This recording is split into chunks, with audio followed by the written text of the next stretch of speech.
Hi everybody, this is Jen from Cookies, Cupcakes, and Cardio.com. Today we're going to be making mini leprechaun hat cupcakes. They're a perfect treat to bring onto a St. Patrick's Day party, so let's get started. We're going to be using cookies. Now I'm going to be using these Oreo ones. You can use any color. You just want something around the same size and the same shape for the brim of the hat. We're going to be using yellow chocolate melting wafers. You need prepared cake batter of any kind or flavor, whatever you want. Black melting wafers, or you can just use regular brown, and green melting wafers to coat the hat in. Then to decorate the buckle, we're going to be using these yellow sprinkles and the mini ice cream cones, which you can find, I found at my local Walmart, so hopefully you can too. The first thing we want to do is we want to bake our mini cupcakes. So I'm just taking a scoop. It holds about a tablespoon worth of cake batter. And I'm just going to put it into the bottom there. I'm going to fill up a couple like this. Just want to let it sit and be able to get down right into the bottom of the cone. You can even give it a little tap to make sure it's all the way down there. And then, using a sharp knife, I've just got a cake pan here, and I've got 2 layers of tin foil on top. I'm just going to take my sharp knife, I'm just going to make a little slit here, and then tap that, make sure it's all down there, and then just slide it into the hole there. And this is going to hold about 6 of them. This is a 6-inch large cake pan.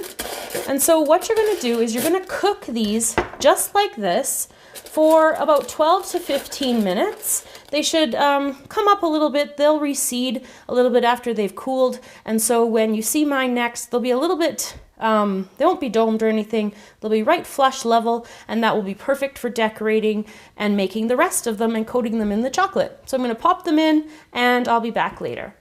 While your cupcakes are baking at 350 degrees Fahrenheit, you want to melt your chocolate. Your green and your black can go in a container that's heat-proof for the microwave, and you want to put your yellow into a piping bag. Whenever I melt my chocolates, I always start at 60-second intervals at 50% power in the microwave.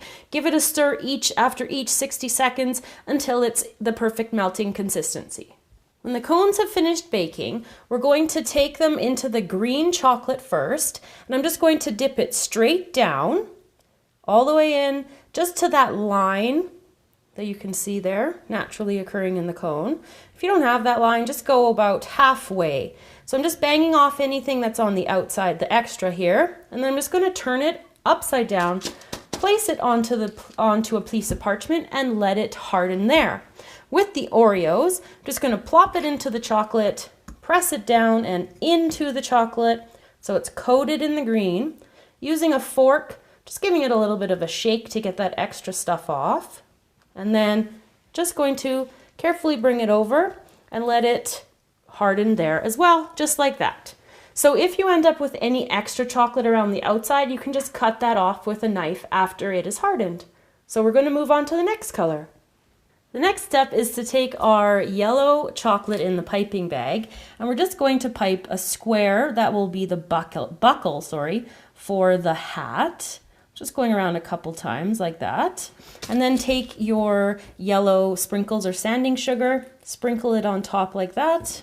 Make sure you get all the chocolate, and then you just have to wait and allow those to harden. So whatever sprinkles are on the chocolate, they will stick, and all those extra ones you can just brush off.